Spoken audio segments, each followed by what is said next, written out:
सुप्रभात। कक्षा 12 के प्रिय छात्राओं, ये हिंदी विषय की कक्षा है और हिंदी विषय में हम लोग हिंदी पद्य साहित्य के इतिहास में आधुनिक काल पढ़ना प्रारंभ किया है। आधुनिक काल में भारतेंदु युग पिछली कक्षा में पढ़ चुके हैं। आज द्विवेदी युग पढ़ेंगे। बच्चों, एक विशेष आग्रह आप लोगों से है कि आप लोगों को जो प्रश्न हम दिया करें उन्हीं का आपको उत्तर लिखना है। अपने मन से क्वेश्चन बैंक से या कहीं और से मत लिख कर दीजिए। वो सब आपके पढ़ने और समझने के लिए। पूरा पाठ मैं आपको पढ़ के समझा देती हूँ और अपना प्रश्न देती हूँ, उसी को आप करिए। उसको मुझे चेक करने को भेजिए। जब मुझे समय मिलेगा तो मैं आपकी कॉपी चेक करके भेज दूँगी। इसमें आप लोग परेशान मत होइए। देखिए, अब हम द्विवेदी युग पढ़ेंगे। सन 1900 में सरस्वती के प्रकाशन के साथ ही हिंदी कविता में आधुनिक प्रवृत्तियाँ बद्धमूल होनी प्रारंभ हुई और भारतेंदु युग में उस काल की द्विधा वृत्ति के अनुरूप साहित्यिक भाषा के भी दो रूपों का प्रचलन रहा। गद्य रचनाएं तो खड़ी बोली में लिखी गईं, किंतु काव्य साधना ब्रजभाषा में ही चलती रही। आधुनिकता को हिंदी साहित्य में पूर्णतः बद्धमूल करने के लिए आचार्य महावीर प्रसाद द्विवेदी जैसे जागरूक, व्यवस्थित और सशक्त व्यक्तित्व की अपेक्षा थी। सन 1903 में इन्होंने सरस्वती का संपादन भार ग्रहण किया और अपने महाप्राण व्यक्तित्व की छाया में हिंदी भाषा और साहित्य को संपूर्ण संविधान ही बदल डाला। इसलिए सन 1900 से 1918 ईस्वी के काल को द्विवेदी युग की संज्ञा दी गई है और द्विवेदी युग का जो नाम है वो आचार्य महावीर प्रसाद द्विवेदी के नाम पर पड़ा है।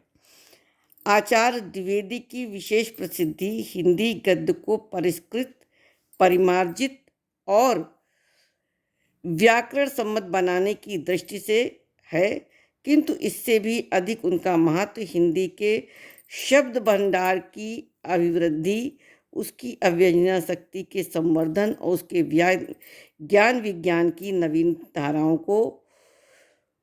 की अभिव्यक्ति की योग्य बनाने का रहा है। हिंदी कवियों को उन्होंने ब्रजभाषा के मध्ययुगीन माध्यम को छोड़कर खड़ी बोली में आधुनिक माध्यम अपनाने की प्रेरणा दी। उन्होंने कवियों से भी कहा कि ब्रजभाषा को छोड़ करके खड़ी बोली में काव्य की रचना करें। आचार्य द्विवेदी जी काव्य दर्शन में विशेष रूप से उसके जड़ पक्षों के प्रति प्रबल विद्रोह का स्वर उन्होंने उत्पन्न किया और साथ ही साथ नए क्षेत्रों और प्रदेशों के पथ पर अग्रसर होने का आह्वान भी किया। आधुनिक काव्य दृष्टि के अनुरूप उन्होंने कविता को मन का भावावेग और का सहज उद्गार बताया।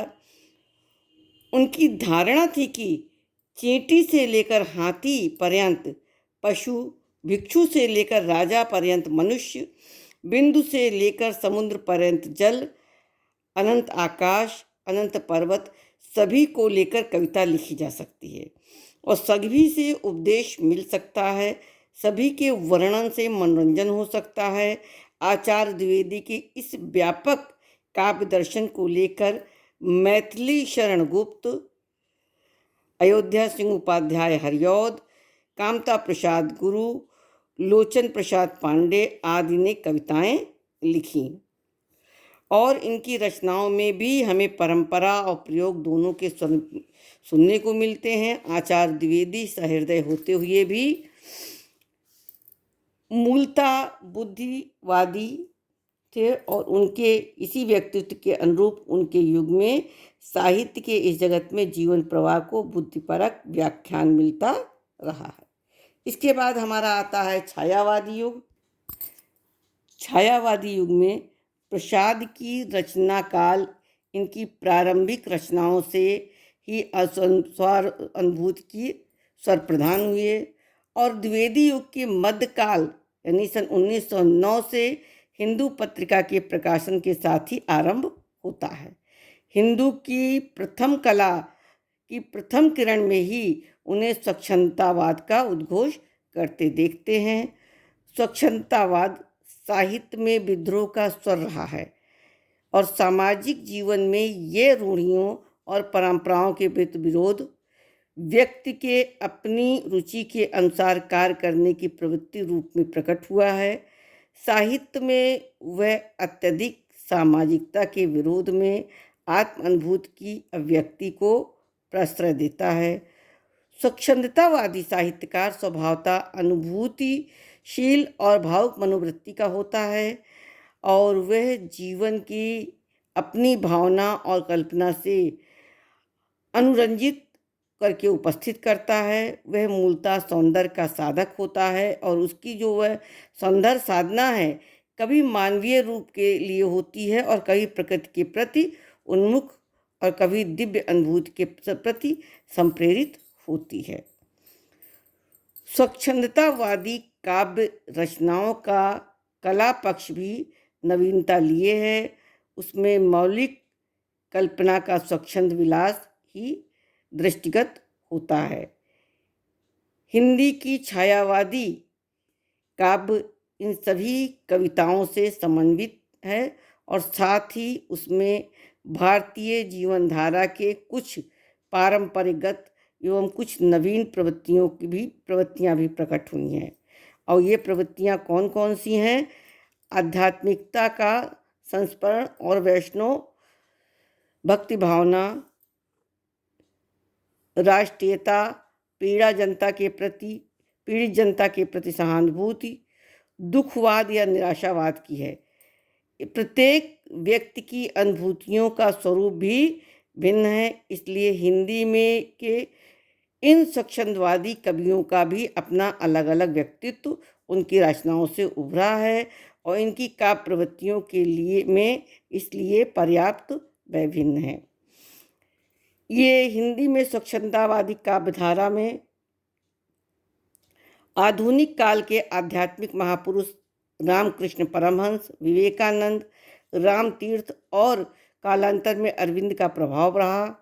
रविन्द्रनाथ की आध्यात्मिक रचनाओं से भी हिंदी के स्वच्छंदतावादी कवियों ने बहुत कुछ ग्रहण किया है और इसलिए प्रसाद, निराला, पंत, महादेवी वर्मा यानी जयशंकर प्रसाद, सूर्यकांत पाठी निराला, सुमित्रानंदन पंत और महादेवी वर्मा की रचनाओं में अनेक स्थानों पर इस जगत के विभिन्न स्वरूपों में उस परम ब्रह्म का जो छायाभास था पाने जैसी प्रवृत्ति दृष्टिगत होती है।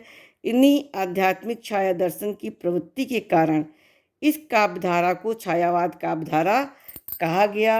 और ये जो चार कवि और कवित्री हैं, जयशंकर प्रसाद, सूर्यकांत पाठी निराला, सुमित्रानंदन पंत और महादेवी वर्मा, ये छायावादी के प्रमुख स्तंभ कहे जाते हैं। छायावादी का ह्रास यानी इसकी गिरावट का सबसे बड़ा कारण विदेशी शासन के दमन चक्र के नीचे पिसते हुए भारतीय जनसाधारण की निरंतर बढ़ती हुई पीड़ा को कहा जा सकता है। उसी के बोध को लेकर प्रसाद, निराला और पंत अपने मनोलोक की भावना और कल्पना के प्रदेशों से निकलकर कठोर यथार्थ की भूमि पर उतर आए। पीड़ित मानवता के प्रति सहानुभूति प्रकट करने लगे, जनता के दुख दर्द को वाणी देने लगे और अपने चारों ओर की कुरूपताओं को मिटाने में वह तत्पर हो गए। प्रसाद ने कथा साहित्य, पंत ने काव्य रचनाओं और निराला ने गद्य और पद्य दोनों ही विधानों में अपने रचनाओं के चारों ओर कठोर यथार्थ का चित्रण करने वाली रचनाएं उपस्थित की और उनके जीवन का एक नया यथार्थ अपने समुचित विकास के लिए नए जीवन दर्शन की अपेक्षा रखता है।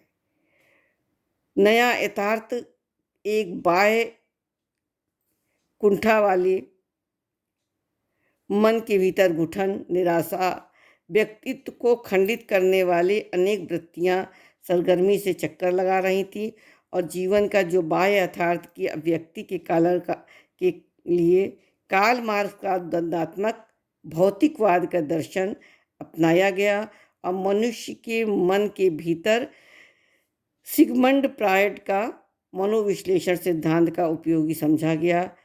साहित्य में प्रथम को प्रगतिवादी और दूसरे को प्रयोगवाद की संज्ञा दी गई। छायावादोत्तर युग बच्चों हम लोग अगली कक्षा में पढ़ेंगे, और आज इतना ही पढ़ाकर मैं आपको पाठ को यहीं पर पूर्ण विराम देती हूँ।